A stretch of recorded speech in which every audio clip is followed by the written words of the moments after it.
Bismillah. Assalamualaikum warahmatullahi wabarakatuh. Innal hamdalillah wassalatu wassalamu ala Rasulillah. Qala al-muallif rahimahullah bab 34 wasiyah lin nisa. Qala Allah Ta'ala A'udzu billahi minasy syaithanir rajim. Wa'asiruhunna bil ma'ruf. Allah Ta'ala berfirman, dan pergaulilah wanita itu dengan cara yang baik. Quran surat An-Nisa ayat ke-18. Wa qala ta'ala A'udzu billahi minasy syaithanir rajim. وَلَن تَسْتَطِيعُوا أَن تَعْدِلُوا بَيْنَ النِّسَاءِ وَلَوْ حَرَصْتُمْ فَلَا تَمِيلُوا كُلَّ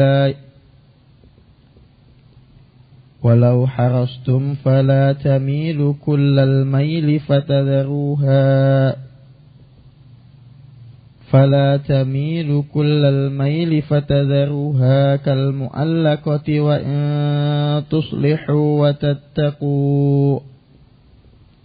وتتقوا فإن الله كان غفورا رحيما.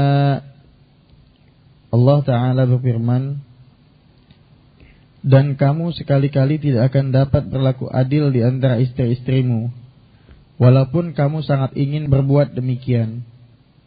Karena itu janganlah kamu terlalu cenderung kepada yang kamu cintai, sehingga kamu biarkan yang lain terkatung-katung. Dan jika kamu mengadakan perbaikan dan memelihara diri dari kecurangan, maka sesungguhnya Allah Maha Pengampun lagi Maha Penyayang. Quran surat An-Nisa ayat 129. Bismillahirrahmanirrahim. Innal hamdalillah nahmaduhu wa nasta'inuhu wa nastaghfiruhu wa nastahdihi wa natubu ilayhi wa na'udzu billahi min shururi anfusina wa min sayyiati a'malina man yahdihillahu fala mudilla lahu wa man yudlil falan tajida lahu waliyan mursyida. Amma ba'd. Kaum muslimin dan para ikhwan yang dirahmati Allah, pada malam yang berbahagia ini kita masuk ke dalam bab 34 tentang wasiat terhadap wanita. Wasiat terhadap wanita. Dan Allah Subhanahu wa taala berfirman sebagaimana yang dinukilkan oleh pengarang, yaitu Imam An-Nawawi rahimahullahu taala, wa'ashiruhunna bil ma'ruf. Pergaulilah istri-istri kalian dengan ma'ruf, dengan baik. Firman Allah Subhanahu wa taala ini, wa'ashiruhunna bil ma'ruf, adalah perintah Allah Subhanahu wa taala kepada semua laki-laki yang mempunyai tanggung jawab terhadap keluarganya untuk mempergauli istri dengan ma'ruf. Karena laki-laki adalah qawamah. Allah Subhanahu wa taala berfirman, "Ar-rijalu qawwamuna 'alan nisa." Laki-laki menguasai wanita. Ar-rijalu qawwamuna 'alan nisa. Laki-laki di atas wanita. Dia yang memimpin wanita. Makanya dia menjadi pemimpin keluarganya. Rasulullah SAW bersabda, kullukum ra'in wa kullukum mas'ulun an ra'iyatih. Semua kalian adalah pemimpin, pengembala. Wa kullukum mas'ulun, dan semuanya akan bertanggung jawab di hadapan Allah Subhanahu wa taala atas apa yang dia pimpin. Ar-rajulu ra'in wa mas'ulun an ra'iyatihi. Laki-laki adalah pemimpin dan dia akan ditanya atas apa yang dia pimpin. Wal mar'atu ra'iyatun fi baiti zawjiha wa hiya mas'ulatun anha.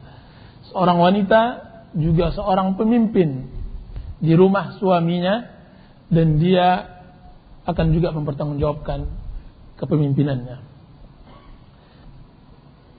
Jadi Allah Subhanahu wa taala mengatakan kepada pemimpin rumah tangga, wa ashiruhunna bil ma'ruf. Pergaulilah istri-istri tersebut dengan ma'ruf. Apa yang disebut dengan ma'ruf? Para ulama rahimahumullah ta'ala menyebutkan ma'ruf ada dua hal. Ma'ruf artinya dengan baik. Dengan baik yang diperintahkan oleh syariat Allah Subhanahu wa ta'ala. Dan semua perintah syariat tentang berbuat baik kepada istri semuanya baik. Perintah yang ada di dalam syariat bagaimana bergaul seorang suami terhadap istrinya adalah semuanya kebaikan. Tidak ada satupun keburukan. Tidak ada satupun celaan. Dan semua yang diajarkan oleh Rasulullah SAW dan dicontohkan di rumah kenabian adalah mutlak, adalah kebenaran. Tidak apa yang disangka oleh sebagian orang-orang yang lemah azamnya terhadap sunnah atau orang-orang yang benci terhadap sunnah, bahwa sebagian tindak tanduk Rasulullah SAW di rumahnya mereka mengatakan itu adalah kebiasaan Arab atau kebiasaan yang tidak dikenal di negeri selain Arab. Dan ini kesalahan besar. Laki-laki di setiap zaman dan tempat mereka mempunyai asal pekerjaan dan perbuatan mereka terhadap istri semuanya sama. Makanya Rasulullah SAW dijadikan qudwah. Laqad kana lakum fi Rasulillahi uswatun hasanah. Dan ini yang harus ditiru oleh semua laki-laki yang sekarang sudah berkeluarga maupun nantinya akan berkeluarga. Setiap manusia pasti akan melewati masa ini. Pasti melewati masa ini. Dia akan melewati menjadi seorang suami bagi istri, dia akan melewati menjadi seorang ayah bagi anak-anaknya dan semacamnya. Dan ini harus ada tarbiyah, pendidikan. Jika seandainya seseorang baru mendapatkan izin untuk praktek mengajar ketika dia telah melalui berapa pendidikan di dalam pendidikan formalnya. Ketika seorang dokter boleh diizinkan membuka praktek dokter ketika setelah dia melalui pendidikan dokternya. Sesungguhnya menjadi seorang suami, menjadi seorang ayah lebih sulit daripada menjadi seorang dokter atau seorang guru dan semacamnya. Dan seharusnya pendidikan ini haruslah menjadi perhatian besar kaum muslimin. Dan hendaknya mereka mengaca tentang rumah tangganya dengan rumah tangga Rasulullah SAW. Yang mana beliau mengatakan baiti jannati. Rumah tanggaku adalah surga. Apa yang kita dengar dari orang-orang yang dipandang di masyarakat, orang-orang secara zahir berhasil kedudukannya di masyarakat, dari rahasia-rahasia rumah tangga, maka kita dapatkan kiranya tidak semua orang bisa berhasil dan berjaya di dalam mengarungi rumah tangganya. Seseorang bisa saja berhasil di dalam usahanya, bisa berhasil di luar rumahnya, kan tapi belum tentu dia berhasil di dalam rumah tangga. Dan perlu diketahui bahwa setengah kebahagiaan ada di rumah. Jika seandainya seseorang tidak bisa merasakan kebahagiaan di rumahnya, berarti dia sudah kehilangan setengah kebahagiaan. Berarti dia telah kehilangan setengah kebahagiaan. Karena setiap laki-laki setengah hidupnya di rumah tangga. Makanya Rasulullah SAW mengingatkan kepada semua wanita agar bisa memberikan pelayanan lebih di rumahnya tersebut, karena rumah adalah surga atau nerakanya bagi seseorang. Unzuri aina anti min, Kata Rasulullah SAW kepada seorang istri, lihat di mana kedudukan engkau di mata suamimu. Fa innahu jannatuki aw naruh. Sesungguhnya suamimu itu adalah surgamu atau nerakamu. Seakan-akan Rasulullah SAW meminta kepada semua istri agar bisa menciptakan rumah tangganya surga bagi suaminya. Surga bagi suaminya. Maka sebelum si istri dituntut oleh syariat untuk menciptakan surga di rumah tangganya, seorang pemimpin lebih berhak untuk dituntut oleh syariat untuk bisa menciptakan surga di rumah tangganya. Karena dia apa? Qawamah. Dia pemimpin. Bagaimana seorang pemimpin yang ingin dijadikan sebagai cikal bakal sebuah negara Islam, kalau seandainya pemimpin tersebut tidak tahu aturan dan tatanan rambu-rambu Islam sendiri? Harus ada aturan. Telah banyak keluhan sampai kepada para da'i tentang rahasia-rahasia rumah tangga. Dan kebanyakannya berasal dari jauhnya masyarakat kita dari ajaran-ajaran Islam tentang bagaimana rumah tangga Islam yang bahagia. Apa yang disebut oleh sebagian orang sekarang dengan rumah sakinah mawaddah. Para ikhwan yang dirahmati oleh Allah Subhanahu wa taala, perintah Allah Subhanahu wa taala wa ashiruhunna bil ma'ruf. Ini menyangkut dua hal, mempergauli istri berkaca dengan kacamata syariat. Sebagian ulama lagi mengatakan juga bergaul dengan istri tidak hanya dengan syariat, akan tapi juga bil ma'ruf berarti bil urf. Dengan kebiasaan yang ada di daerah tersebut yang tidak melanggar syariat. Karena tidak semuanya syariat bisa menjelaskan apa yang bisa dia berikan kepada para istri atau kewajiban dan hak istri. Ada kalanya seorang suami mengacu kepada adat yang berlaku di daerah tersebut sesuai apa yang telah diberikan oleh syariat. Jelas tuntutan yang diminta oleh istri-istri Rasulullah SAW kepada Rasulullah SAW tidaklah sama dengan tuntutan yang diminta oleh istri pada zaman sekarang. Kalau zaman dahulu orang meminta onta, tentu sekarang tidak lagi meminta onta. Perbedaan. Maka bil-urf, adat istiadat yang berlaku di daerah dan waktu zaman sekarang juga adalah perintah syariat untuk bagaimana seorang suami bergaul dengan. Makanya para ulama kita mengatakan tidaklah sebuah keadilan bagi seorang suami memberikan nafkah kepada dua orang istrinya dengan merata. Para ulama membedakan antara istri yang tinggal di desa dengan istri yang tinggal di kota. Seorang istri yang tinggal di kota, dia mempunyai keinginan yang berbeda dengan keinginan istri kita yang tinggal di desa. Bedaan tuntutan dan gaya hidup, sehingga seorang suami harus menjaga hal ini. Tidak suami yang hikmah jika seandainya seorang istri yang tinggal di desa diberikan mobil sebagaimana yang di kota. Atau memberikan handphone misalnya yang memang tidak dibutuhkan oleh istrinya yang tinggal di desa dan sebaliknya.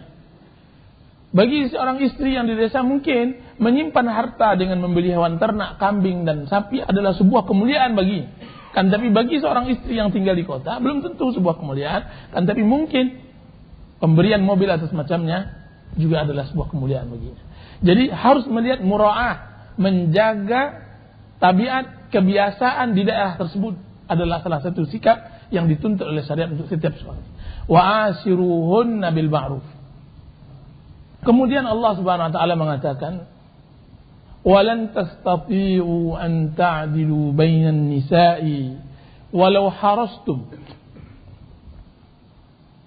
Allah memastikan bahwa kalian tidak akan bisa berlaku adil antara istri-istri kalian sekalipun kalian berusaha untuk berbuat adil tersebut. Tidak akan mungkin manusia berlaku adil terhadap istri-istrinya di dalam ayat ini. Maka fala tamilu kullal maili, janganlah condong kepada satu istri dan meninggalkan istri yang lainnya. Ayat ini tertujukan kepada suami yang beristrikan lebih dari satu. Kalian tidak akan bisa berlaku adil. Wa in tuslihu wa tattaqu, kalau seandainya kalian berlaku islah dan bertakwa kepada Allah Subhanahu wa taala, sungguhnya Allah Maha Pengampun dan Maha Menyayangi.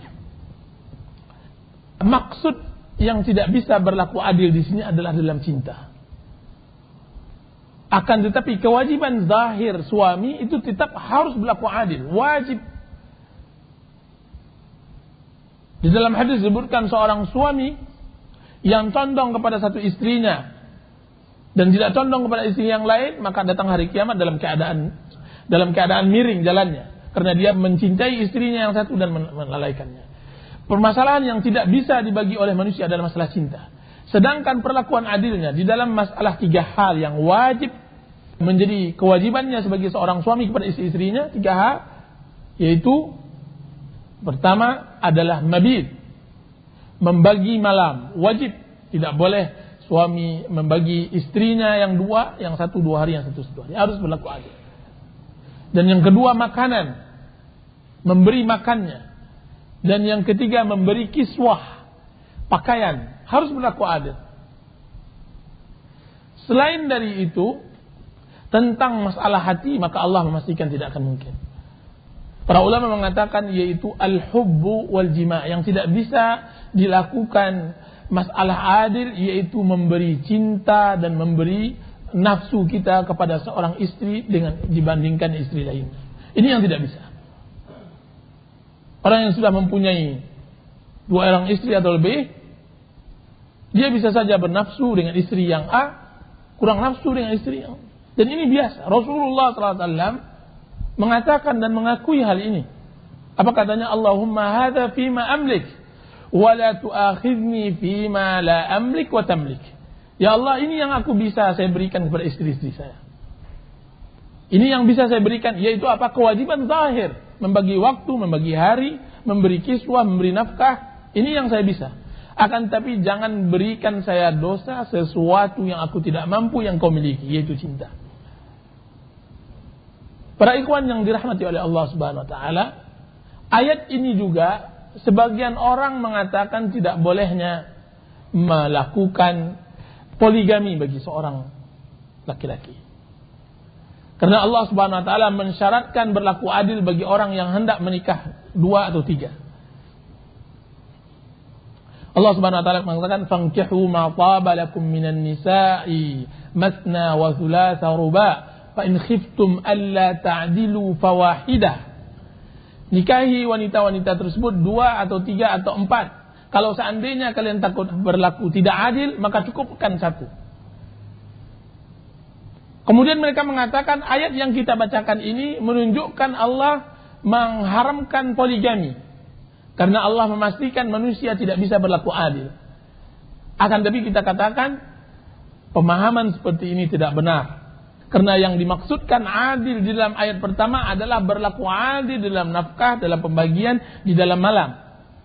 Yang dimaksudkan pada ayat surat An-Nisa, ayat 129 ini adalah pembagian hub cinta. Maka tidak ada samanya. Dan poligami atau ta'addud disyariatkan di semua din, di semua agama. Tidak ada din yang mengharamkan poligami. Din yang Allah turunkan dari langit, tidak ada yang mengharamkannya. Dan ini adalah hajat, terutama di akhir zaman, yang mana Rasulullah SAW memberikan kabar kepada kita bahwa perbedaan zaman-zaman dahulu dengan zaman sekarang adalah zaman sekarang Rasulullah SAW mengatakan laki-laki berbanding 50 dengan wanita. Lebih banyak wanitanya daripada laki-lakinya. Jika seandainya kita tahu bahwa laki-laki tidak bisa berlaku adil dalam masalah cinta, maka janganlah kecintaannya kepada istri yang satu dari yang lainnya membuat dia menzalimi secara zahir dan batin kepada istri yang lain. Fala tamilu kullal mail. Jangan condong begitu nampak sekali. Fatadaruha kal mu'allaqah. Sehingga sang istri yang tidak disukai lagi oleh suami tersebut bagaikan orang yang tergantung. Tidak berakar uratnya di bawah dan tidak menjulang dahannya ke langit. Dia bagaikan menggantung. Fatadaruha kal mu'allaqah. Kalian tinggalkan dia bagaikan tergantung. Dan secara kebetulan Hal-hal yang seperti ini harus dipahami oleh semua suami dan para istri. Bahwa sebagian istri yang dizalimi oleh suaminya, mereka lebih memilih hidup seperti ini. Hidup yang digantung. Padahal itu salah. Sebagian istri takut minta cerai kepada suaminya yang telah menzalimi istrinya. Padahal ketika dia mempertahankan perkawinan dengan suami yang zalim, dia dalam posisi tergantung. Banyak sekali kejadian perlakuan suami kepada istri yang sering dikeluhkan, sehingga ujung-ujungnya adalah perceraian, adalah semena-menanya sang suami, sampai-sampai perselingkuhan di luar rumah, perzinaan, kemudian memaksa sang istri untuk menerima keadaan suaminya kalau tidak cerai. Jika seandainya telah terjadi perzinaan di luar rumah, maka akan terjadi goncangan hebat di rumah tangga tersebut. Dan yang luar biasa lagi bagi si istri yang merasakan tanggung jawab terhadap anak-anaknya, dia akan berpikir panjang. Bahkan kadang-kadang dia rela menjadi wanita mu'allaqah, yang tergantung tadi. Tidak ia menginjak bumi dan tidak juga dia menyangkut ke langit. Tergantung begitu, hanya berharap bahwa anaknya bisa mendapat jaminan nantinya. Sering terjadi keluhan kepada saya tentang kejadian seperti ini. Berapa minggu yang lalu saya ditelepon oleh salah seorang akhwat. Begini kejadiannya. Dan yang lebih sering lagi kejadian yang seperti ini pada masa-masa memang seorang suami pada puncak-puncak kekuasaannya terhadap wanita. Umur-umur 30-an, 40-an, 45 dan semacamnya. Sangat luar biasa. Nah, sering kali istri dipojokkan. Istri dipojokkan. Posisinya, engkau kalau seandainya tidak menerima keadaan saya di luar, maka saya ceraikan. Sang istri ketika melihat anak-anaknya, maka dia berani sembah sujud kepada suaminya dan mengatakan, perbuatlah engkau apa yang engkau lakukan di luar, saya rela apa yang menurut engkau. Hal seperti ini dibayangi oleh sang istri. Dia merasakan bahwa ketika dia diceraikan oleh suaminya, dia akan mendapatkan kehidupan yang seram. Padahal tidak. Padahal tidak harus. Saya memberikan solusi kepada ibu tersebut yang menghubung saya tersebut. Pertama, bertahan. Kemudian dia menelpon lagi berapa kali. Dia mengatakan dia tidak bertahan. Bahkan ketika dia menjual martabatnya dengan meminta, memohon supaya jangan diceraikan, malah suaminya malah semena-mena. Menjadi-jadi. Akhirnya saya katakan, jangan jatuhkan martabat ibu di depan suami begitu. Tidak selamanya kita harus mengalah dalam masalah ini. Terus apa yang harus saya buat, Ustaz? Saya bilang, tidak ada jalan lain. Cerai. Terima tawarannya. Tegaskan. Tegakkan kepala kita dan katakan bahwa kita bisa hidup dengan Allah Subhanahu wa taala. Nggak ada jalan lain. Di saat dia disiksa dan semacamnya, posisi ibu sekarang sama, tidak punya suami, tidak ada nafkah, tidak ada ini dan semacamnya. Nah, akhirnya saya memberikan pemahaman kepadanya bahwa hal-hal yang kita membuat keputusan yang sesuai dengan saya. Di saat gambaran suaminya tidak melakukan salat, tidak paham mengerti agama, benci dengan agama dan semacamnya. Ini suami tersebut berselingkuh di luar. Padahal hal-hal yang kita putuskan hari ini, kita sering takut untuk merasakan hal-hal yang gaib untuk masa depan. Seorang ibu tadi, kenapa dia takut untuk membuat keputusan hari ini? Karena dia takut apa yang dia gambarkan untuk dia khayalkan untuk masa depan. Sehingganya dia tidak mengambil keputusan menerima tawaran suaminya. Saya bilang kepadanya bahwa apa yang ibu takutkan itu adalah masa depan. Masa depan tidak ada satupun yang memegang. Tidak orang dan tidak kita juga. Dari mana ibu tahu bahwasanya ibu akan sengsara setelah ibu menerima tawaran perceraian tersebut? Jangankan suami yang telah berbuat melampaui batas kepada seperti itu. Suami yang tidak salat sudah layak ibu untuk minta cerai kepadanya. Suami yang terus-menerus tidak salat sudah layak untuk tidak bersama serumah dengan ibu. Bagaimana tak lagi kalau seandainya dia telah menyiksa ibu seperti ini? Anak saya ya Ustaz, anak saya Allah Subhanahu wa taala memberikan kekayaan kepada manusia di dalam dua hal. Di dalam menikah, di dalam bercerai. Keduanya Allah sebutkan di dalam Al-Quran. Di dalam menikah Allah Subhanahu wa taala mengatakan wa ankihul ayama minkum was-salihin min imaikum iyakunu fuqara yughnihimullah min fadlih. Nikahi budak-budak kalian dan orang-orang saleh yang kalian miliki. Kalau seandainya mereka takut kefakiran, niscaya Allah akan kayakan. Ini janji Allah Subhanahu wa taala bagi orang yang fakir, takut miskin ketika dia menikah, Allah janjikan kekayaan padanya. Akan tetapi janji Allah Subhanahu wa taala orang yang bercerai atas nama Allah, di atas din, Allah janjikan juga kekayaan. Allah Subhanahu wa taala mengatakan sebelum ayat ini 129, 128 Allah katakan wa iyatafarraqa yughnillahu kullam min sa'atihi. Kalau seandainya mereka suami istri bercerai, Allah akan kayakan dengan kekayaan. Disebutkan dari Ja'far bin Muhammad, dinukilkan oleh Imam Tabari, seorang suami mengeluhkan kemiskinan. Datang kepadanya, dia mengeluhkan kemiskinan. Kemudian apa kata Ja'far bin Muhammad, salah seorang ulama tafsir, dia mengatakan, apa kata menikah. Kemudian dia mengeluh lagi, dengan menikah dia tambah miskin. Apa kata Ja'far bin Muhammad tadi? Cerai. Dikatakan oleh murid-muridnya, ya Imam, kemarin engkau menyuruh dia menikah, sekarang engkau terus cerai. Apa katanya? Saya berharap kalau dia bukan golongan yang pertama, maka dia mendalam golongan yang kedua. Kalau seandainya dia bukan golongan yang Allah janjikan kepadanya kekayaan ketika menikah, mudah-mudahan Allah janjikan kepadanya keceraian non menikah. Ini janji Allah Subhanahu wa taala. Jadi hal yang sangat, sebenarnya talak dan semacamnya hal yang sangat berbahaya memang. Akan tapi tidak harus takut seorang muslim untuk jatuh dalam permasalahan seperti ini. Karena talak di dalam Islam tidak satu. Talak dalam Islam 3. Satu dan kedua adalah masih untuk bisa berpikir bersih untuk kembali rujuk. Saya katakan kepada ibu tersebut, kenapa yang ibu takutkan? Toh cerai. Ibu diberikan waktu 3 bulan untuk dia berpikir apakah enak dia membujang seperti itu dan berzina di luar, atau dia akan kembali lagi. Kalau seandainya rujuk, bisa rujuk. Kenapa harus takut? Ini yang harus. Jadi ini yang harus. Di satu sisi juga sebagian orang pun menceraikan mudah, ini juga tidak dibenarkan.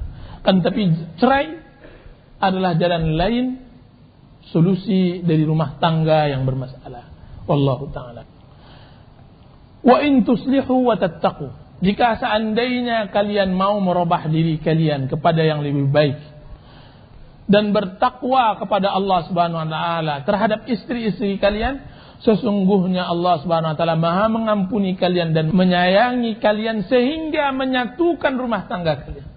Kalau seandainya banyaknya terjadi perselisihan rumah tangga, jadi lebih dari satu, adalah permasalahan antara hal-hal yang seperti ini, masalah cinta, masalah pembagian dan semacamnya. Kepintaran suami untuk melakukan islah, perbaikan diri. Dan yang kedua, bertakwa kepada Allah Subhanahu wa taala terhadap wanita tersebut.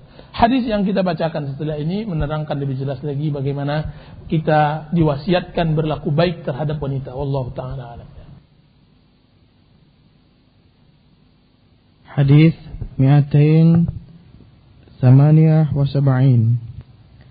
Wa an Abi Hurairah radhiyallahu anhu qala qala Rasulullah sallallahu alaihi wasallam istausu bin nisa'i khairan fa innal mar'ata khuliqat min dila'in wa inna a'waja ma fid dila'i a'lahu fa in dhahabat tuqimuhu kasartuhu fa in dhahabat tuqimuhu kasartahu wa in taraktahu lam yazal a'waja fastausu bin nisa'. Muttafaqun alaih. Wa fi riwayatin fi sahihaini al-mar'atu kaddila'i in aqamtaha kasartaha wa in istamta'ta biha istamta'ta biha wa fiha awajun. Wa fi riwayatin li Muslimin, innal mar'ata khuliqat min dila'in lan tastaqima laka ala tariqatin fa in istamta'ta biha wa fiha 'amajun wa in dhahabta tuqimuha kasartaha wa kasruha talaquha.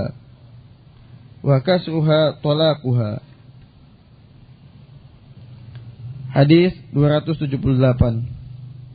Dari Abu Hurairah radhiyallahu anhu, ia berkata bahwa Rasulullah sallallahu alaihi wasallam bersabda, "Nasihatilah wanita-wanita kalian dengan cara yang baik. Sesungguhnya wanita itu diciptakan dari tulang rusuk, dan yang paling bengkok dari tulang rusuk adalah bagian atasnya. Apabila engkau paksa untuk meluruskannya, maka ia akan hancur. Dan apabila kamu membiarkannya, maka ia akan bengkok selama-lamanya. Oleh karena itu, nasihatilah mereka." Hadis riwayat Bukhari dan Muslim. Dalam salah satu riwayat yang terdapat dalam kitab Shahihain dikatakan, Rasulullah sallallahu alaihi wasallam bersabda, "Wanita itu seperti tulang rusuk. Apabila engkau memaksa untuk meluruskannya, engkau hanya akan mematahkannya. Apabila engkau hanya bersenang-senang dengannya, engkau akan tetap merasakan kepuasan, tapi tetap saja ia bengkok." Dalam hadis riwayat Muslim dikatakan, Rasulullah sallallahu alaihi wasallam bersabda, "Wanita itu diciptakan dari tulang rusuk, dan tidak ada jalan bagimu untuk meluruskannya. Jika engkau bersenang-senang dengannya, tetapi tetap saja ia bengkok. Jika engkau paksa untuk meluruskannya, engkau hanya akan menghancurkannya, dan hancurnya berarti perceraian."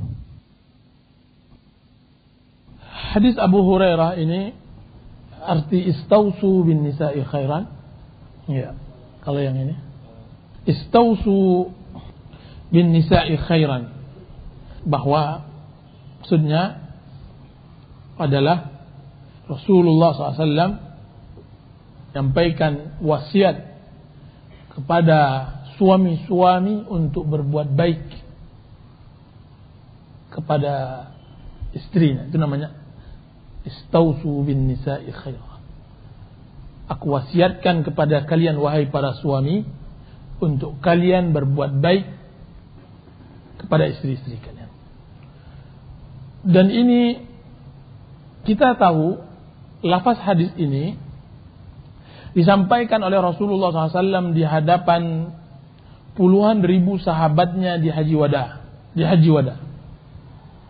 Haji Wada, haji pertama dan terakhir Rasulullah SAW semenjak beliau diangkat menjadi Rasul. Dan di Madinah itu disebut Haji Wada, sekali Rasulullah SAW. Nah, beliau menyampaikan banyak hal. Akan tetapi di antara yang disampaikan oleh Rasulullah SAW adalah pesan Rasulullah SAW kepada semua suami untuk berbuat baik terhadap istrinya. Istausu bin nisa'i khair. Bahkan wasiat ini juga Rasulullah SAW wasiatkan kembali di akhir hidupnya beliau. Detik-detik penghabisan beliau tidak lagi bertemu dengan para sahabatnya, Rasulullah SAW mewasiatkan. Apa kata Rasulullah SAW? As-salah wa ma malakat aymanukum. Salat dan semua yang kalian miliki dari budak-budak dan semacamnya. Di antara budak-budak seperti ini yang lebih pantas lagi adalah istri. Nah, menunjukkan wasiat ini sangat penting, harus dicamkan oleh semua kaum muslimin untuk berlaku baik pada suami. Kenapa hal ini sangat dipentingkan oleh Rasulullah SAW? Dilihat dari khutbah yang disampaikan oleh Rasulullah SAW di Haji Wada, itu poin-poin penting sekali disampaikan. Rasulullah SAW menyebutkan bahwa haramnya darah, harta, kehormatan semua muslim. Sebagaimana haramnya tanah ini, hari ini, bulan ini, dan tahun ini. Rasulullah mengharamkan itu. Menunjukkan bahwa semua kaum muslimin haram. Mereka mempunyai kehormatan Dan yang berikutnya Rasulullah SAW mewasiatkan untuk berbuat baik kepada istri. Kenapa? Karena dia adalah batu pondasi pertama untuk bisa dibangunkannya sebuah negara atau sebuah khilafah Islamiyah. Jika seandainya rumah tangga ini baik, maka akan baik seluruhnya. Karena kebahagiaan bisa memancar dari sebuah negara Islam itu berasal dari rumah tangga. Dan apa yang kita lihat dari nisbah talak, nisbah perceraian di kalangan kaum muslimin sangat mengerikan. Kalau orang kufar, tingkat perceraian di negeri orang kafir tidak masalah, mereka orang kafir tidak mengerti agama. Kan tapi tingkat perceraian tinggi di negeri Islam ini berbahaya, menunjukkan jauhnya Islam kaum muslimin itu sendiri dari ta'lim Islam, ajaran-ajaran Islam itu sendiri. Di Arab Saudi tingkat perceraian itu cukup tinggi. Disebutkan bahwa tingkat perceraian sampai 30-45%. Berapa waktu yang lalu saya bertemu dengan Kuwa di Indonesia atau di Kuwa lokal sini, saya mengatakan tingkat perceraian cukup tinggi juga. Dari 100 pernikahan ada perceraian 20 atau 15. Belum ada yang mendata secara detail, kan tapi 15 atau 20 adalah tingkat yang sangat berbahaya sekali, menunjukkan jauhnya kaum muslimin dari tatanan-tatanan agama Islam. Dan kita tahu juga bahwa kondisi kita yang sangat mendukung untuk mengecilkan tingkat perceraian. Kalau seandainya kita hidup di negeri atau kita punya sifat seperti sifat yang didapatkan di daerah-daerah di luar Asia, maksudnya Asia Tenggara kita ini, maka kita akan dapatkan perceraian di tingkatnya lebih tinggi lagi dari apa yang kita lakukan. Kebanyakan wanita-wanita kita seperti yang saya ceritakan tadi, seorang ibu tadi. Dia mungkin sudah pada tingkat perceraian sangat-sangat di ambang pintu sekali, kan tapi membuat dia menahan karena dia sebagai seorang wanita Indonesia. Wanita Indonesia yang mempunyai sifat mengalah atau semacamnya yang membuat dia seperti ini. Kan dari bagaimanapun keadaan, keluhan dari tidak lagi berbahagianya rumah tangga banyak kita dapatkan dari kaum muslimin. Sehingga ini membuat kita prihatin untuk bisa kembali kaum muslimin membuka kitab Rabb mereka dan sunnah Rasul mereka. Bagaimana Rasulullah SAW dan para sahabatnya berumah tangga. Rasulullah SAW mengatakan di dalam hadis ini bahwa istausu bin nisa'i khair. Saya wasiatkan kalian untuk berbuat baik kepada wanita. Sama halnya dengan perintah Allah Subhanahu wa taala dalam ayat tadi. Kemudian Rasulullah SAW mengingatkan bahwa wanita pada dasarnya diciptakan dari tulang rusuk. Tulang rusuk yang diciptakan oleh Allah Subhanahu wa taala ini sesuai dengan hakikatnya. Benar adanya bahwasanya Hawa diciptakan oleh Allah Subhanahu wa taala dari tulang rusuk. Sebagaimana yang disampaikan oleh Syekh Salim dalam kitabnya Bahjatun Nazirin. Kemudian Rasulullah SAW menggambarkan bahwa tulang rusuk ini bengkok. Yang paling bengkok adalah atasnya. Sebagaimana yang paling bengkok dari semua wanita adalah kepalanya. Yang di sana adalah mulutnya, di sana ada otaknya. Akan tapi yang uniknya, yang bengkok ini dapat menghilangkan akal yang sehat laki-laki yang tegas, yang kuat. Rasulullah SAW bersabda, "Ma ra'aitu min naqisati aqlin wa din azhaba li rubbir rujulil hazim min ihdakun." Rasulullah SAW menunjuk satu persatu para sahabiyat, istri-istrinya para sahabat Rasulullah SAW. Saya tidak melihat orang yang kurang akalnya dan kurang dinnya yang dapat menghilangkan akal orang yang tegas laki-laki di antara kami sebagaimana seperti kalian.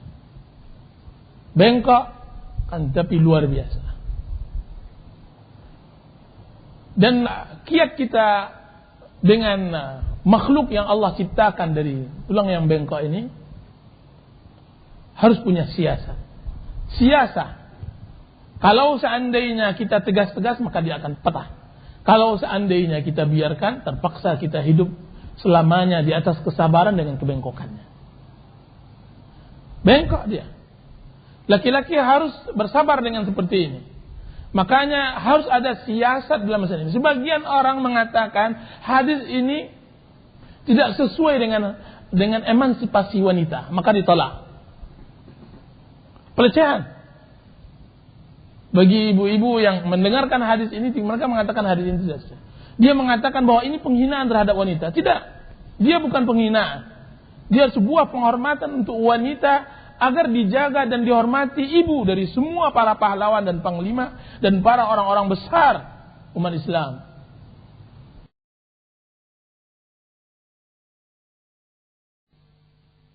Dan ini terjadi juga pada zaman keemasan Islam, zaman sahabat Rasulullah SAW terjadi.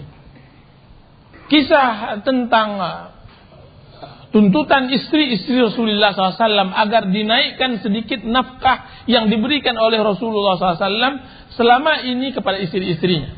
Kisah yang masyhur. Bahwasanya istri-istri Rasulullah SAW menuntut semuanya agar uang bulanan mereka dinaikkan oleh Rasulullah sallallahu alaihi wasallam. Ini sebuah kebengkokan seorang wanita. Bengkok.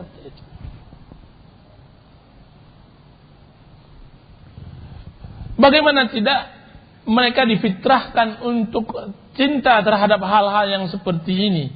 Allah telah memfitrahkan kepada mereka cinta akan hulya, cinta akan perhiasan, cinta akan keindahan, cinta akan pesolekan, cinta akan baju baru dan semacamnya. Allah Subhanahu wa taala mengatakan, "Aw man yunasya'u fil hilyati wa huwa fil khisami ghairu mubin."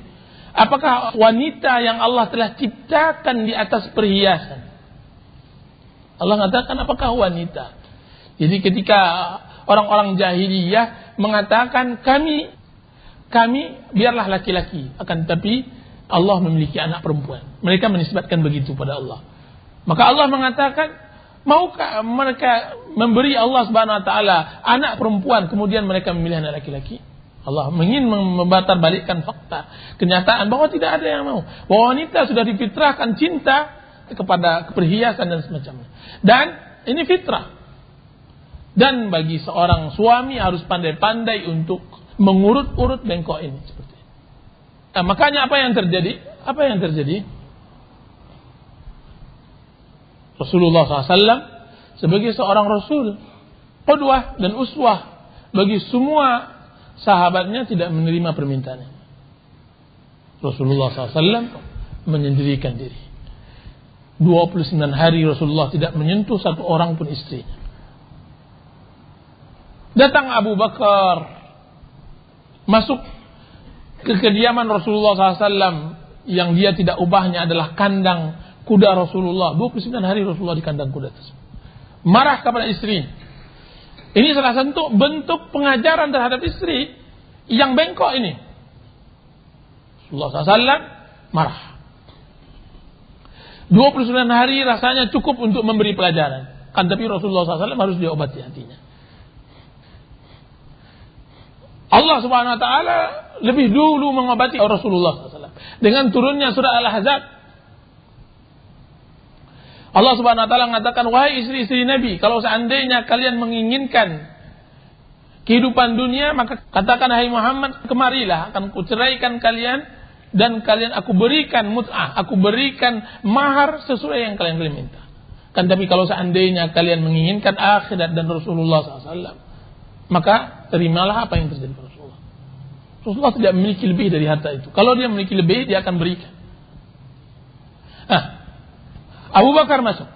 Tidak diizinkan seseorang masuk ke dalam kandang kuda tersebut. Dan yang kedua masuklah Umar.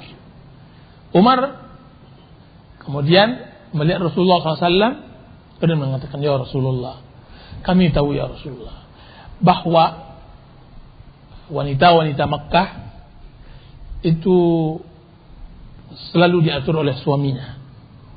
Berbeda dengan wanita-wanita Madinah, Ansar. Mereka sering kali mempunyai tabiat mengatur suami. Dan perlu engkau ketahui wahai Rasulullah, wanita-wanita Makkah yang engkau semuanya adalah istri engkau. Rasulullah SAW mengawinkan orang-orang Makkah semuanya. Ketika mereka hijrah dan berpindah dari Makkah ke Madinah, bertukar akhlak dan sifat mereka. Yang selama ini patuh dan tunduk sebagaimana tabiat dari gadis-gadis Makkah, sekarang tidak lagi, sudah bertukar akhlak. Sifat-sifat wanita Madinah terpindahkan kepada mereka, yaitu pandai mengatur suami dan meminta. Dan itulah mereka sekarang, mereka belajar untuk bisa seperti wanita-wanita Ansar. Rasulullah SAW tersenyum, tidak menafikan. Betul engkau. Tidak tersenyum, terhibur dengan ucapan Umar. Ini menunjukkan bagaimana Umar juga mengerti tentang bagaimana dia muamalah. Umar yang ditakuti oleh syaitan, Umar yang disebut keras, dia mengerti bagaimana muamalah dengan istrinya.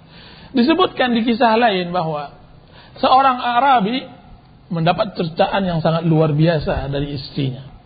Dicaci maki, dicela, dihardik di depan anak-anaknya, di rumahnya sendiri oleh istri.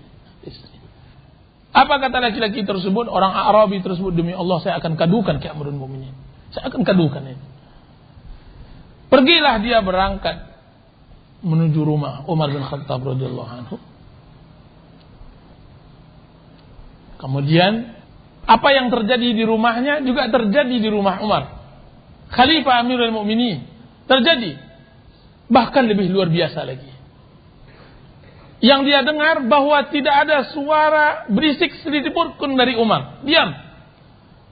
Khalifah diwawancarai dan diucapkan atau dicaci maki oleh istrinya dan dia diam, tidak menjawab sama sekali. Tidak ada suara, tidak ada balasan. Semua adalah gerutu istri Umar bin Khattab radhiyallahu anhu. Dia pun balik. Kemudian pintu pun terbuka dan dilihat oleh Umar seseorang datang ke rumahnya, tidak jadi.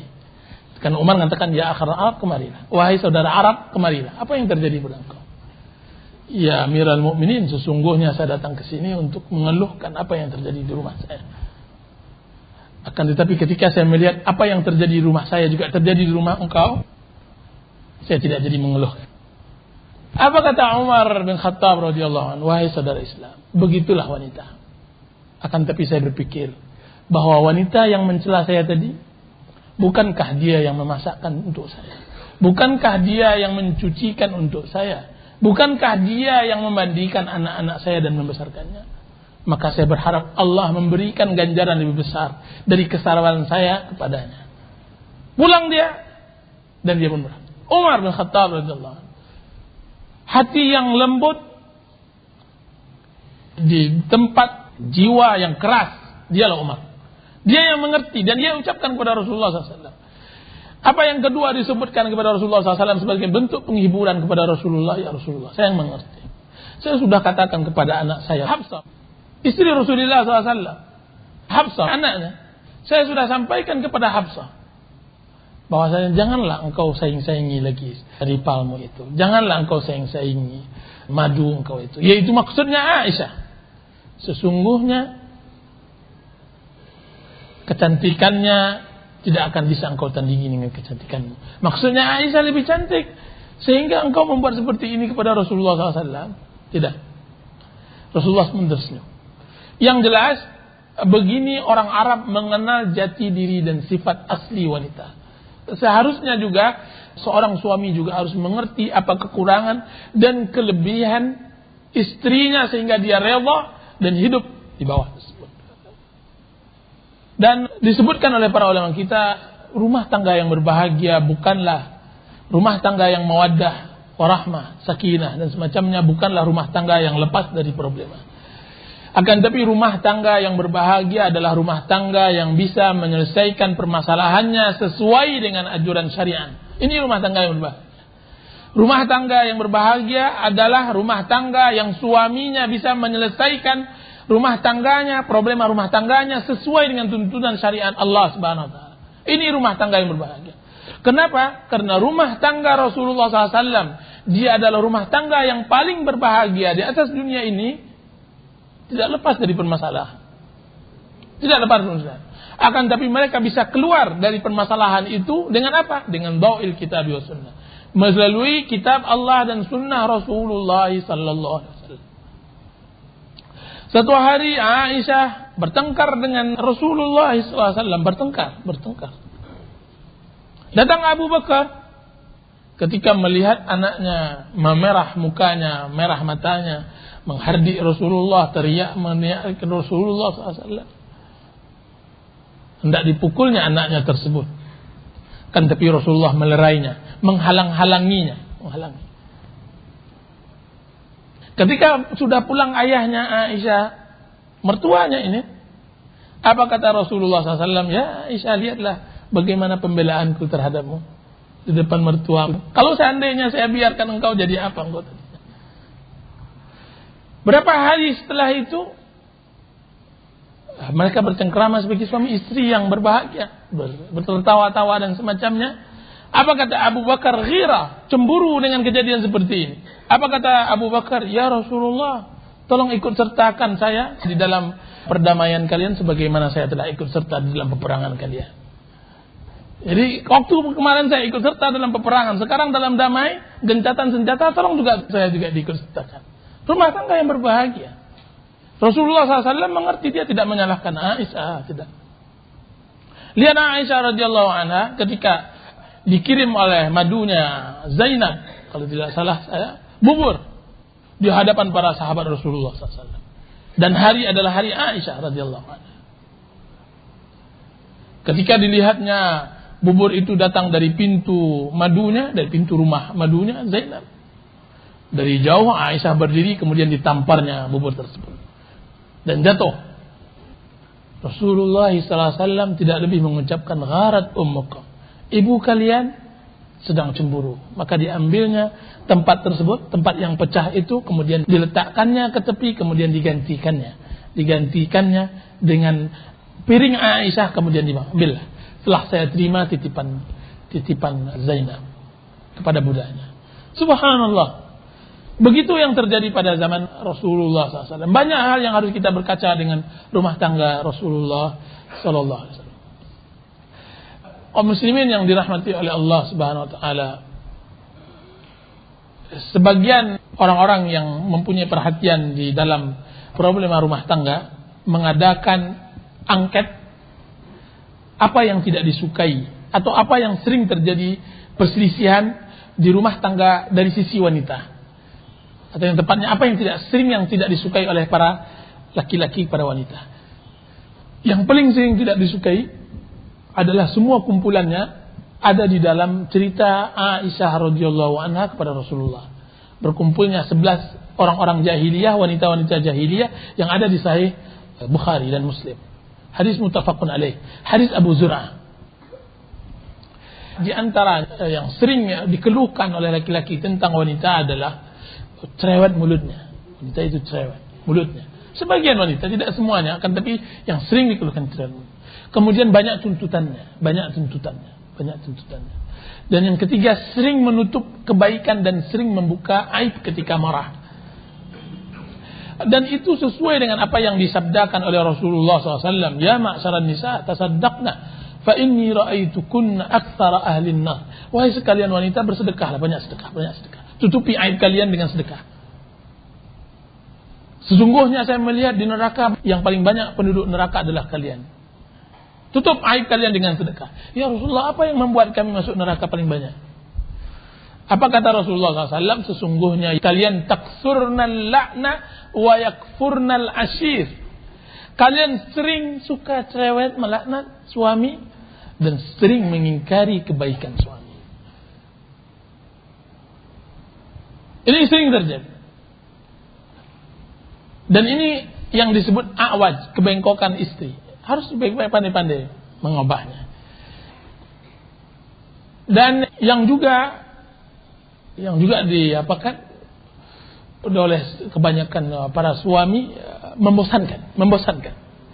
Sebagian istri berada di lingkungan yang juga tidak bagus dalam permasalahan ini, yaitu dari rumah tangga yang juga tidak pandai mengatur dandanan dan semacamnya. Sering kali ketika sudah menikah setahun, 2 tahun, 3 tahun, datang anak dan semacamnya, timbullah sesuatu rutinitas yang dia tidak bisa membuat hal-hal yang baru yang bisa mendatangkan kebahagiaan dan semacamnya, sehingga tiba-tiba datang rasa kejemuan dan bosan. Dan itu harus diajarkan oleh suami untuk bisa mengurangi kebosanan tersebut. Sebagian suami yang tidak sabar, ujung-ujungnya adalah perceraian. Suami yang tidak sabar dari istrinya yang cerewet, cerai. Sebagian laki-laki sering kali menggunakan senjata yang tidak baik ini. Senjata yang tidak baik ini adalah cerai. Setiap kali suaminya melihat tindak buruk istrinya, langsung hunjaman pedang cerai disampaikan. Saya ceraikan engkau nanti, saya ceraikan. Nyanyian hariannya.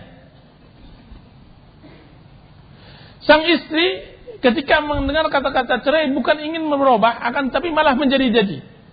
Kemudian terjadilah gempa bumi di rumah tangganya, kemudian ujung-ujungnya perceraian. Dan seringkali dengan hukum bahwa daerah kita ini memang seringkali menutup hal-hal yang seperti ini, bahwasanya meledaknya Gunung Merapi seperti ini baru diketahui ketika sudah meletusnya. Jadi baru tersampaikan kepada orang-orang yang seharusnya sebagai penengah ketika tidak lagi banjir sudah tidak bisa ditanggulangi lagi. Jadi baru tersampaikan oleh orang-orang yang bisa menyelesaikan seharusnya di awal-awal kali percikan perceraian, awal-awal kali perselisihan, tapi terlambat. Kenapa? Karena malu, karena ini rahasia rumah tangga.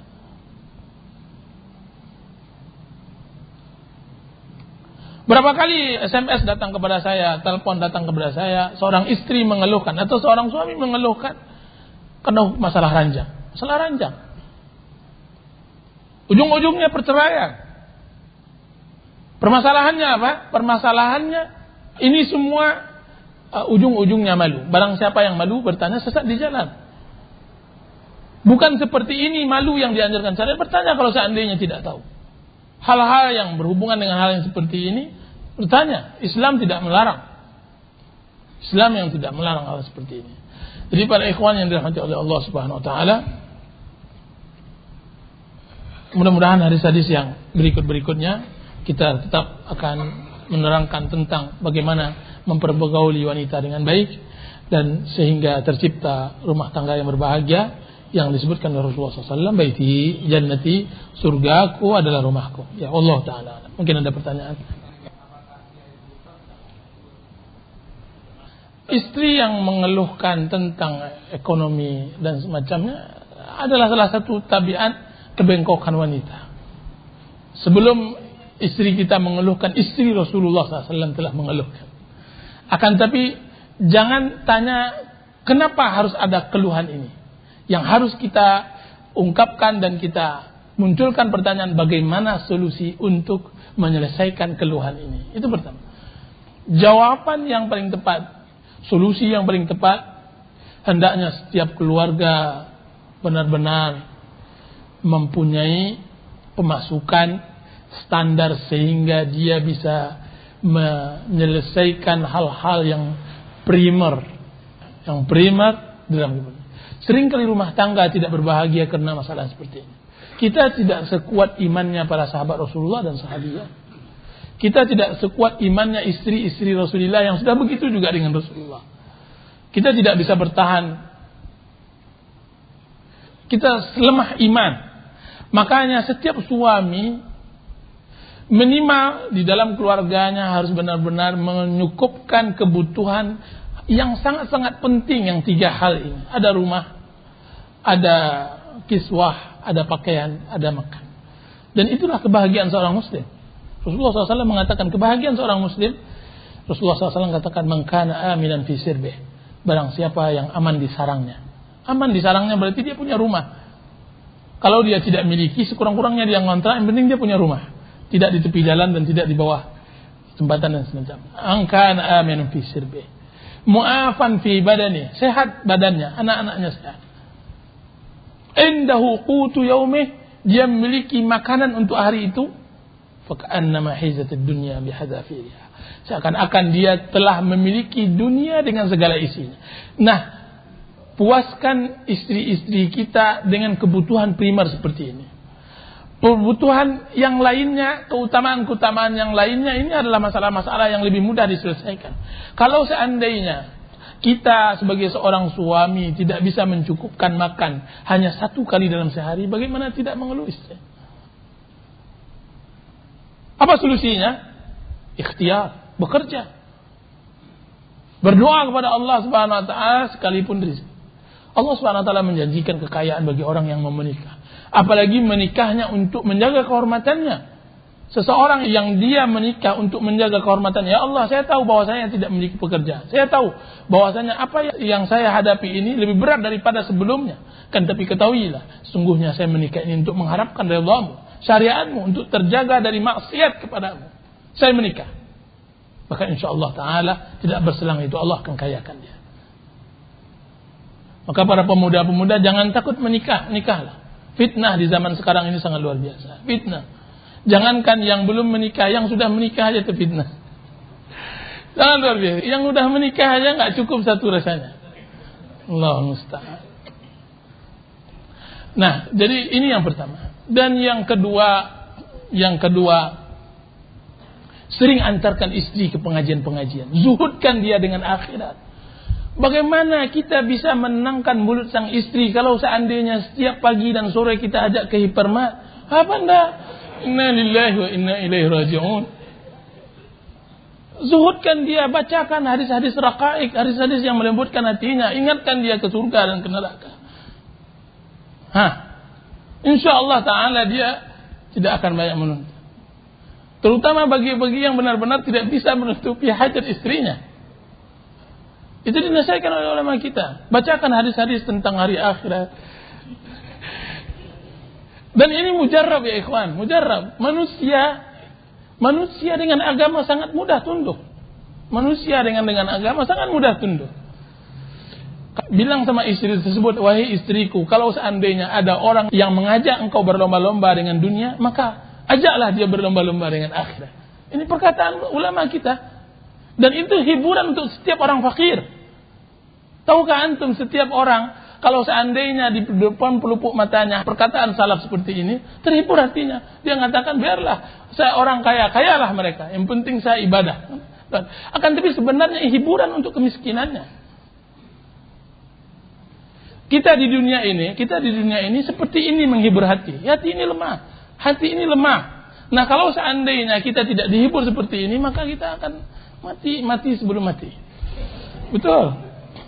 Makanya hibur hati seperti ini. Dan ini yang kedua. Yang ketiga, kalau seandainya kita dapatkan seorang istri yang begitu, kita biasakan dia bergaul dengan orang-orang yang selevel dengan kita, fakir, miskin dan semacam. Kita ajak dia kepada orang-orang, ziarahi orang-orang yang memang hidup taraf hidupnya tidak beda jauh dengan kita, sehingga dia mengaca. Ajarkan tanpa harus menunjuk.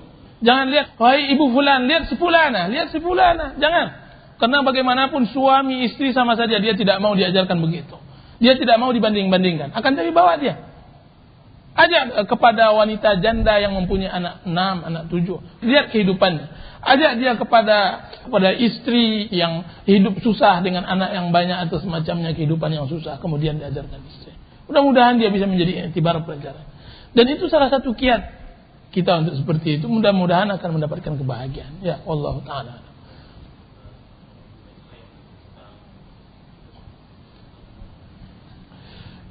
Seringnya kita dengar bahwa permintaan cerai dari para wanita terhadap suaminya itu memang disebabkan bahwa kita menikah memang seringkali tidak dituntun dengan apa yang diinginkan oleh syariat.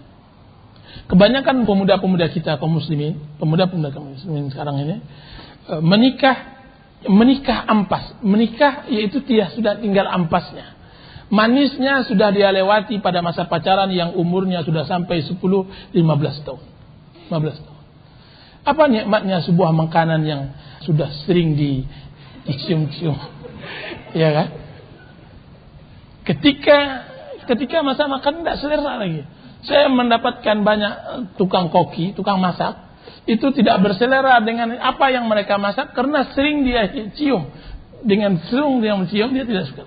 Maka pacaran merusak kebahagiaan rumah tangga. Percayalah. Tidak ada, waktu ini pemuda banyak ini, tidak ada bahagianya Anda berpacaran. Pacaran yang berbahagia adalah pacaran ketika kita berumah tangga. Kebahagiaan yang sangat luar biasa. Kenapa? Mudaratnya di dalam masalah pacaran ini menampakkan sesuatu yang tidak sesuai dengan zahirnya.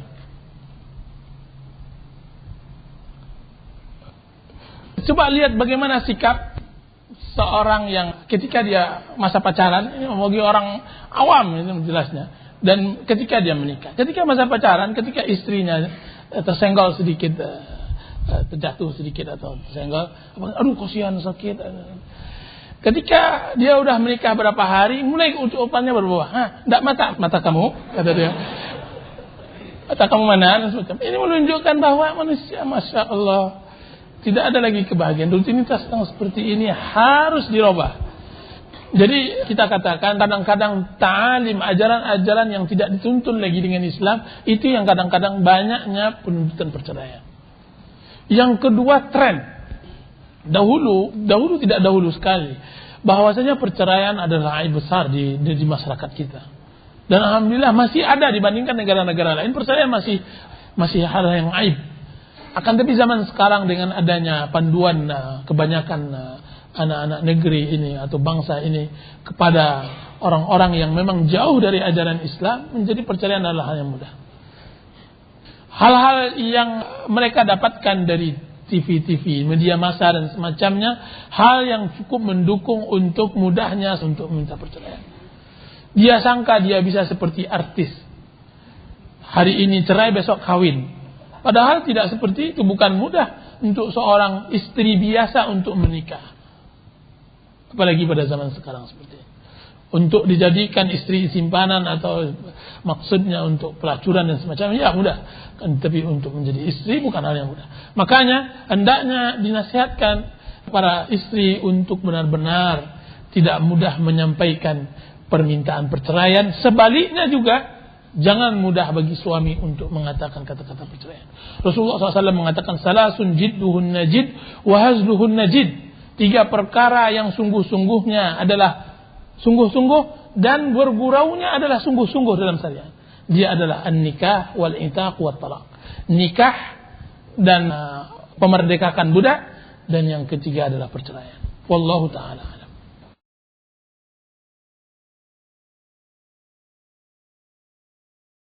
Di dalam hadis ayyuma imra'atin sa'alat zawjaha at-talaq sa'alat zawjaha at-talaq min ghairi ma ba'sin falam yarih raihatal jannah atau kama qala alaihi salatu wassalam. Setiap wanita yang meminta talak kepada suaminya min ghairi ma ba'sin, tanpa alasan, maka dia tidak akan mendapatkan bau surga. Dan ini dalil yang harus disampaikan kepada istri untuk mereka bisa menahan permintaan cerai ini. Kapan seorang wanita boleh meminta fasakh? Ada istilah cerai, berpisah antara suami istri itu ada 3. Kalau dari suami, maka dalam istilah syariat disebut talaq. Kalau dari istri disebut khulu'. Kalau dari hakim disebut fasakh. Kalau dari hakim disebut fasakh. Nah, kapan seorang istri boleh meminta khulu' terhadap istrinya? Para ulama memberi batasan bahwa seorang istri boleh meminta cerai kepada suaminya jika seandainya menyangkut aib tersebut pada din dan dunianya. Pada din dan dunianya. Din dah jelas. Kalau seandainya dia tidak melakukan suatu perintah Allah Subhanahu wa taala atau membiasakan melakukan larangan Allah Subhanahu wa taala, sah bagi seorang istri meminta khulu'. Dan juga sah bagi seorang istri untuk meminta khulu' tentang masalah perkara dunianya.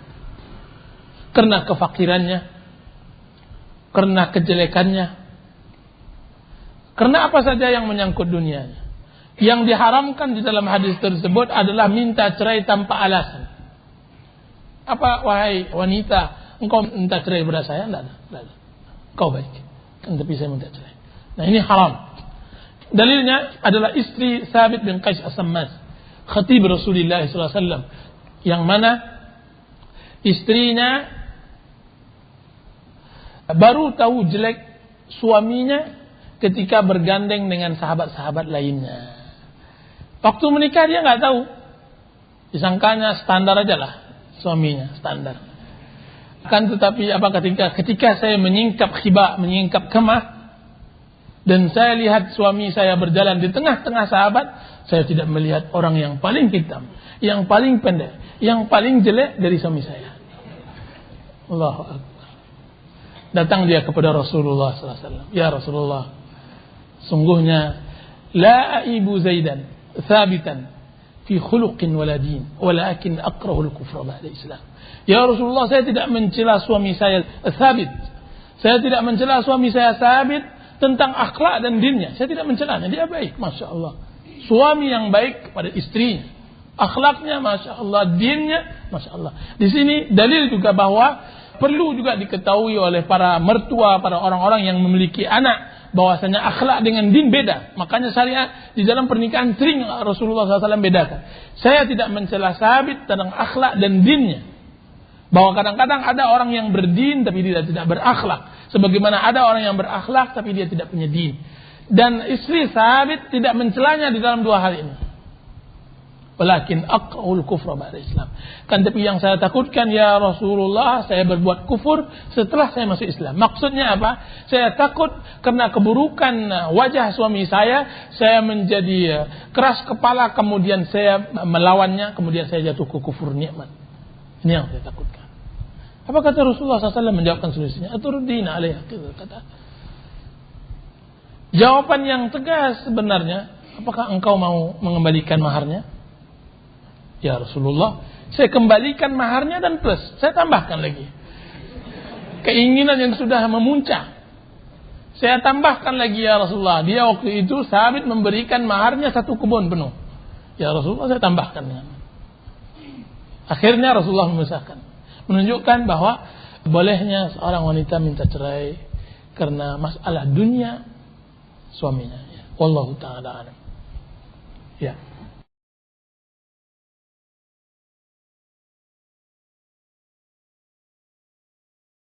Nah, pertama, seyogianya sigat ta'liq yang ada di buku-buku pernikahan itu dihapuskan untuk orang-orang yang saleh, orang-orang yang sering ke masjid. Karena sering kali kita berhadapan dengan bapak-bapak tua itu, bahwa kita katakan insyaallah saya saleh, kami yang orang ke masjid ini Pak Ustaz atau Pak Tua, tidak akan kami lakukan, sia-siakan istri. Ini biarkan aja lah kepada orang-orang yang tidak mengerti agama untuk mengikuti sigat ta'liq ini. Dan sigat ta'liq yang seperti ini tidak dibenarkan di dalam Islam. Seharusnya harus hapus, itu ada di dalam peraturan-peraturan di negeri kita. Karena ikatan yang tidak Allah turunkan di dalamnya Al-Quran Karim. Akan tapi ini satu hal. Satu hal lagi yang harus dipahami, bukan berarti kita mengatakan hal ini tidak ada anjurannya.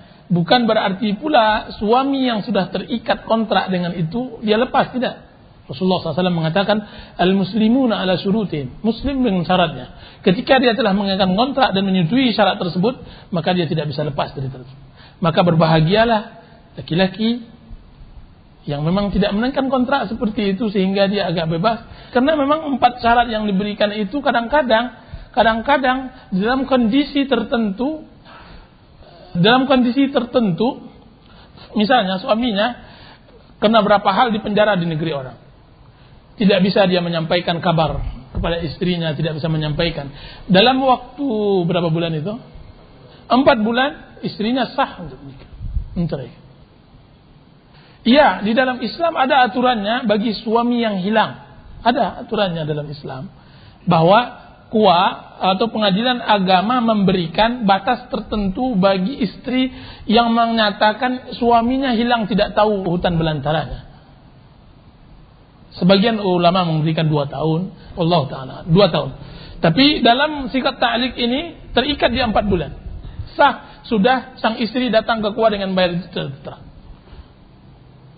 Bagaimana nasibnya seorang suami yang dipenjara begitu, cinta istrinya, cinta anaknya, kemudian ditunggu 3 bulan setelah lepas iddahnya, kemudian dia kembali, dia dapatkan istrinya sudah istri orang.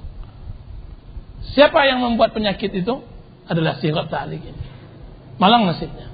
Ya, mungkin kejadian seperti ini langka, akan tapi hal yang seperti ini jelaslah janganlah menyusah-nyusahkan. Ya, jadi saya mengatakan satu sisi seharusnya ini tidak ada, karena ini juga tidak ada pada zaman Rasulullah dan para sahabatnya. Perceraian juga ada dan semacamnya. Dan yang kedua, kalau seandainya seorang muslim terikat dengan ini, dia harus terikat dengan itu.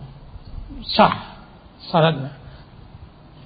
Akan tapi jelas ini perselisihan para ulama tentang masalah itu, tergantung tentang masalah, sama juga dengan perselisihan para ulama tentang istri mensyaratkan sesuatu di dalam pernikahannya yang zahirnya bertentangan dengan syariat.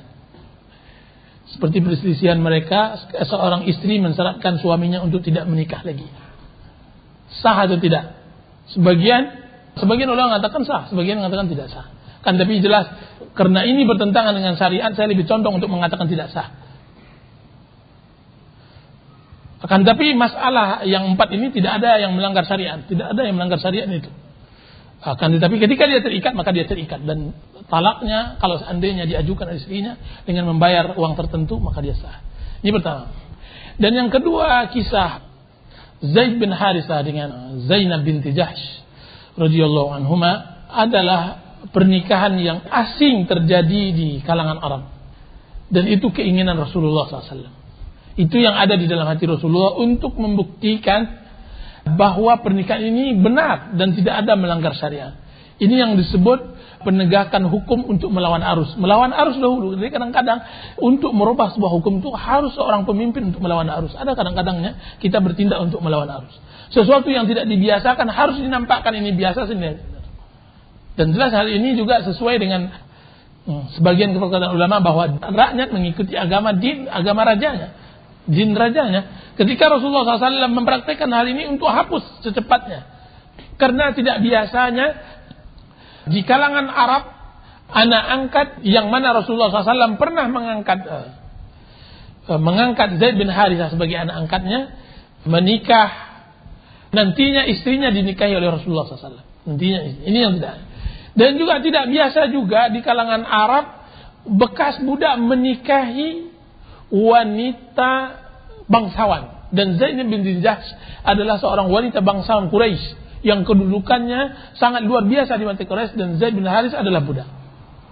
Dua hal yang dilakukan sekaligus oleh Rasulullah SAW pada orang yang terdekat Rasulullah, yaitu anaknya, anak angkatnya yang tidak boleh lagi setelah syariat mengharamkan anak angkat. Nah, bagaimanapun Zainab ketika mengiyakan pernikahannya dengan Zaid bin Harithah, yang notabene dia adalah bekas budak, dia menikah dengan terpaksa. Akan tapi dia lakukan hal itu karena hanya mengikutkan keinginan Rasulullah sebagai Rasulullah. Dia tahan sebulan, 2 bulan, 3 bulan, akan tapi enggan hatinya untuk mentaati suaminya yang benar.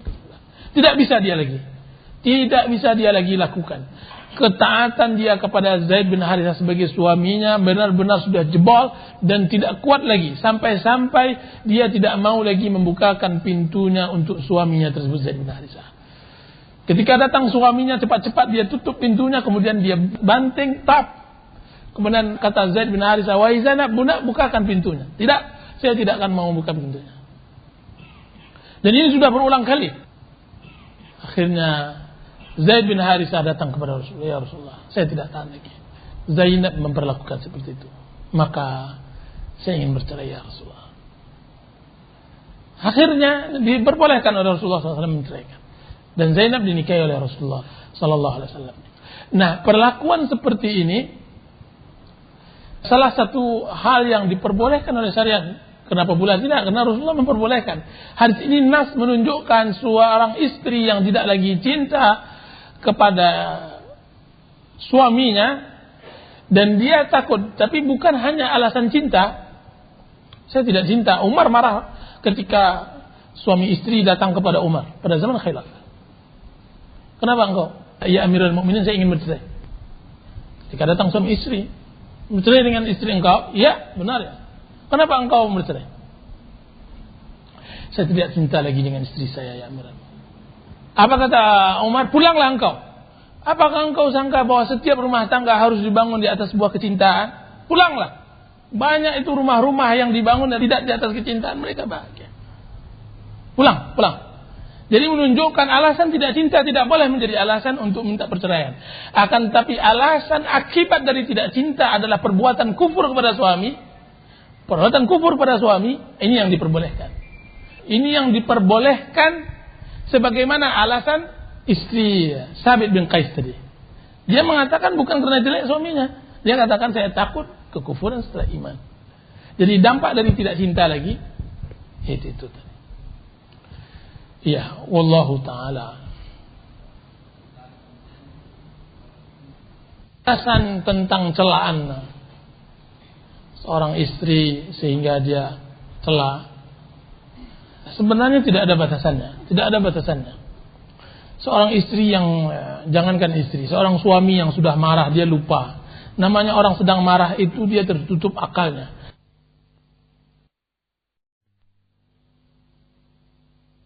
Sang suami ketika dia marah kepada istrinya, ini dibahas oleh para ulama tentang masalah ini. Yang jelas khilaf, para ulama sebagian orang mengatakan sah, sebagian lagi mengatakan tidak. Syekhul Islam Ibnu Taimiyah rahimahullah mengatakan tidak sah karena kiasan dengan orang yang ngigau atau orang yang mabuk dan semacamnya.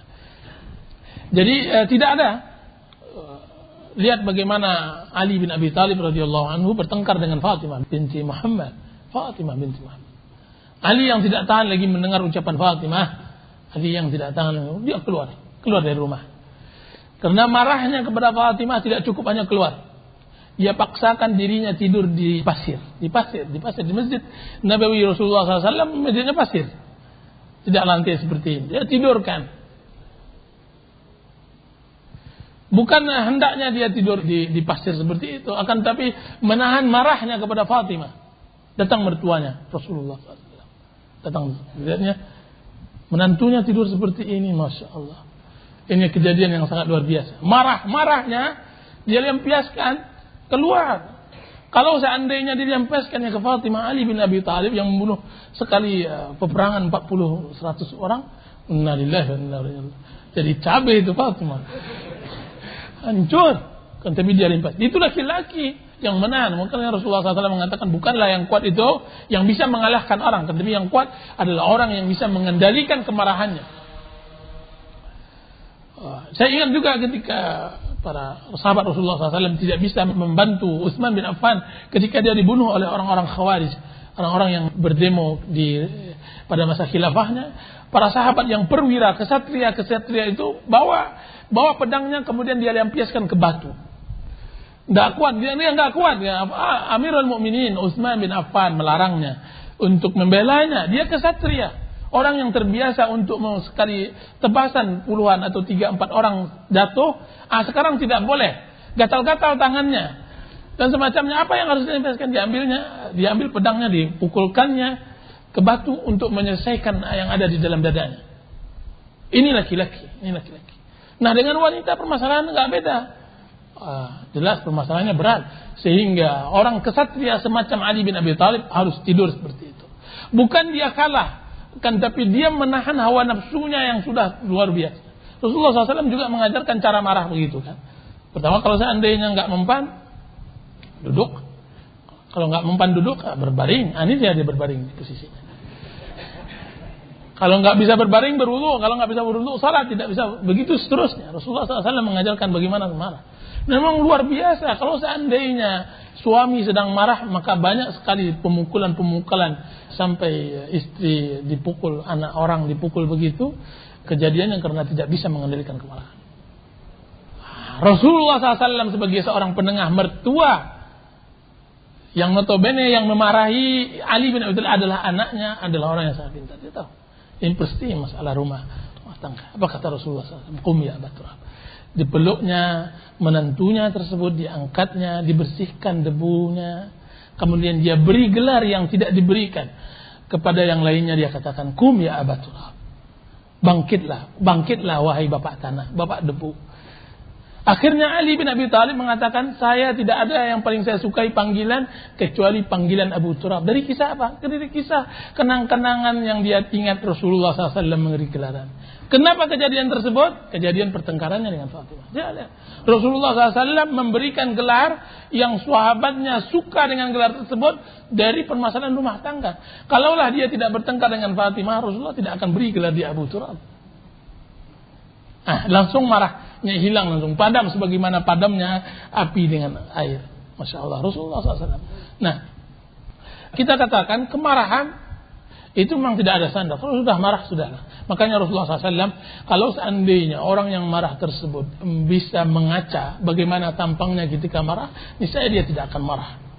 Dari bagaimana menegangnya urat nadinya, bagaimana bulat matanya, merahnya.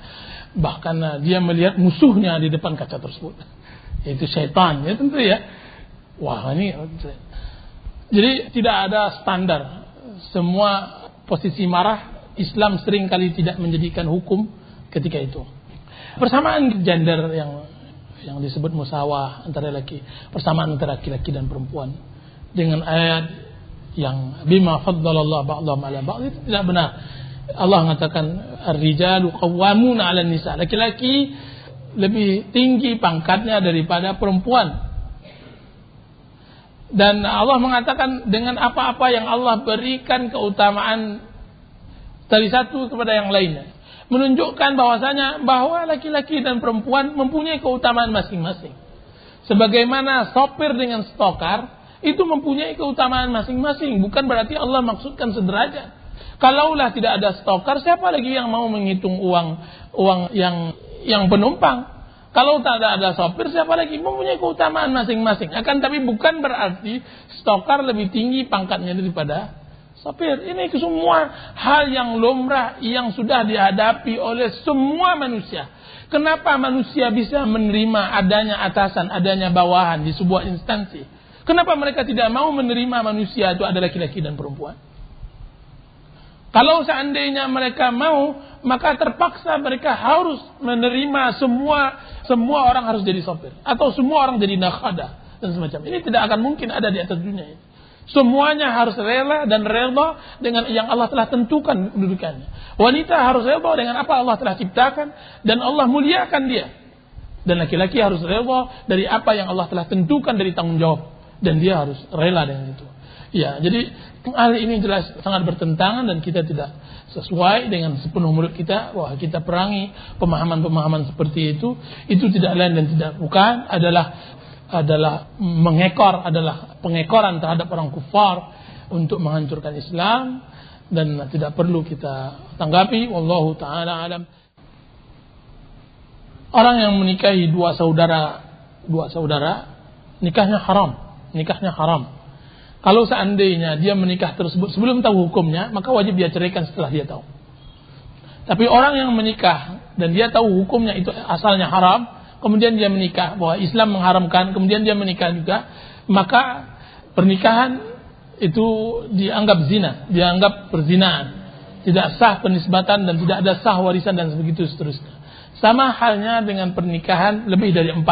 Orang yang menikah wanita lebih dari 4, hukumnya zina, sebagaimana yang diperintahkan Rasulullah SAW kepada sebagian sahabatnya yang menikah, yang mempunyai istri 10 dan semacamnya. Kemudian Rasulullah SAW menyuruh untuk memilih 4 dan menceraikan sisanya. Wallahu ta'ala. Subhanakallahumma wa bihamdika asyhadu an la ilaha illa anta astaghfiruka wa atubu ilaik. Assalamualaikum warahmatullahi wabarakatuh.